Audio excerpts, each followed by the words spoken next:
Good evening, everybody. Welcome to another edition of Pulpit Chat. I'm glad I'm with you here. It's going to be a relatively short one, at least that's what I think it will be, because it's just one passage of scripture today from Matthew chapter 5. This is from the Sermon on the Mount, and it is part of the Beatitudes. And I want to read it to you. It's in Matthew chapter 5 and verse 9. Blessed are the peacemakers, for they shall be called sons of God. Again, Matthew 5 and verse 9, part of the Beatitudes, from the New American Standard Bible.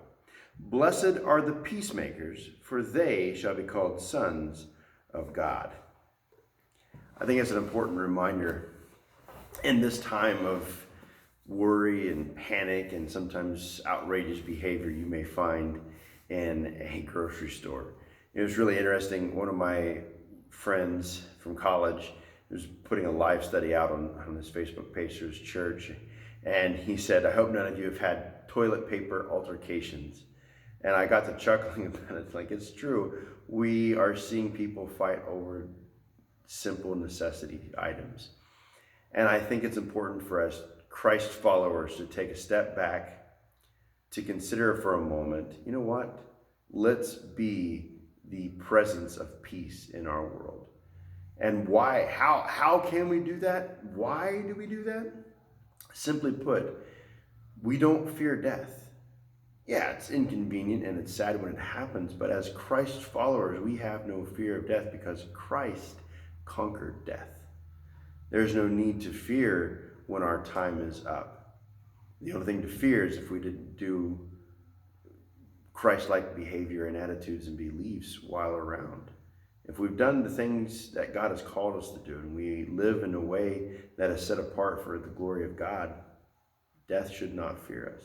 Or death should fear us, but we should not fear death.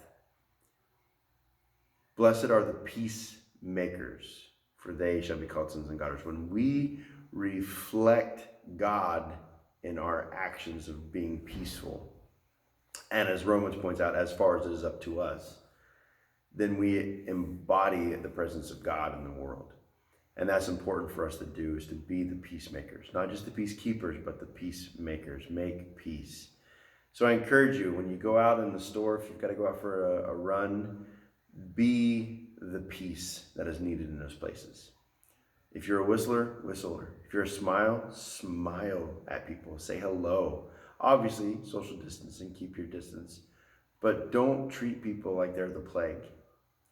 Treat them as though you would want them to be treated. Reassure them, smile, say, have a great day.